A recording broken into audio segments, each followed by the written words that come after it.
কাল্লা বাল তুহিব্বুনাল আজিলা ওয়া তাযারুনাল আখিরা।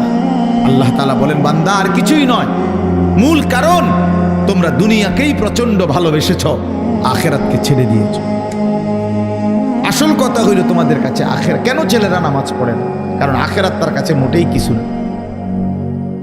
কেন হালাল রোজগার করে না পুরুষ? কারণ আখিরাত তার কাছে কোনো বিষয় না। সে তার কলিজার ভিতরে এমনি মুখে কয় না, আরই তার দিলটা যদি আপনি পরীক্ষা করেন, রিপোর্ট আসবে দিলের মধ্যে হইল আখিরাত ইনি কয়, আরই হুজুর আর কইতে লাগলি কি আর না কয়। মাতিস না বেটা, মাইক ফাইলে কেডা না কয়। এই গাদ্দারের কলিজার ভিতরে এটা ও কইতে লাগলে রুম একে কয়, ও হুজুরা গুদুর বাড়াইয়াও কয়। এই জাতীয় কথা করে টিটকারি মাইরা চা দোকানে উড়াই দিলেন। আরে বেটা, হাসরের মাঠ কি চা দোকান?